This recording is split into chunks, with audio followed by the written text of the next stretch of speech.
Hi, welcome to our channel. This is our first video, and today we're going to be doing a semiotic analysis of the National Famine Memorial located in Morisk, Ireland. The statue was created in 1997 by John Meehan, an Irish artist, in commemoration of the Great Famine, also known as the Great Irish Famine or the Great Potato Famine. The Great Famine was a period of mass starvation and disease in Ireland from 1845 to 1849. It was caused by a potato blight during the 1840s, which infected potato crops throughout the United Kingdom and other countries in Europe. The event caused about 1 million deaths and more than 1 million civilians fled the country. 1 to 2 million Irish left their homeland and emigrated, some to Britain and many to North America, where many died on the coffin ships from hunger and diseases. The island's population fell between 20% and 25%. Furthermore, it caused an additional 100,000 deaths outside of Ireland. The schema of the National Famine Memorial is just visual. People can know that it is a monument because it follows a norm of the common structure. It has a big base under the sculpture, a description with the most important information like we explained before, and the principal representation of the historical event. The principal purpose of this analysis is to discover the usage of the sculpture by its signs, but also find the relationship of them with the context to understand the full meaning of the monument. To begin our semiotic analysis, it is important to acknowledge the signs present in the text.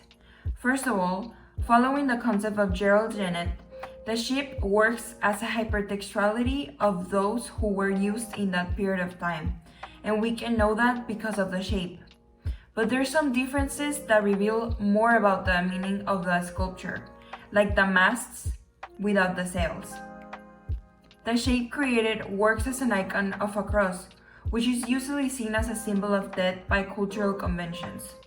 Also, as a nuclear content from the point of view of the society according to Eco, a ship is usually made by wood, is resistant and in a good condition to be used, but the material represented in the body of the ship sculpted looks damaged, so it can also be classified as a periphery and should be seen as a molar content.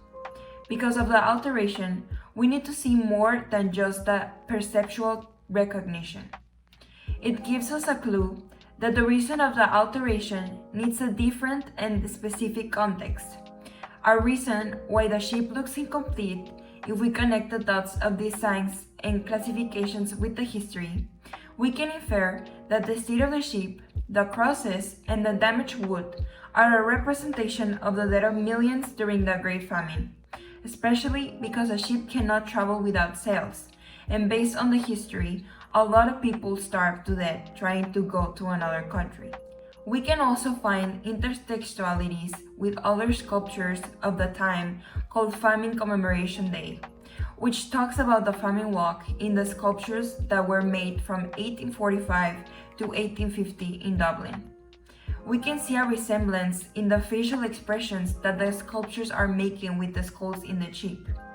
Their expressions are a symptom of suffering because of starvation and diseases, making emphasis on the harsh times in Ireland. We also may see how they are holding onto the boat with strength, as if their lives depend on it. Moreover, the fact that the monument is located in Morisk, a town in Ireland, works as a paratext to understand that the Great Famine is a relevant event to the history of Ireland and its people.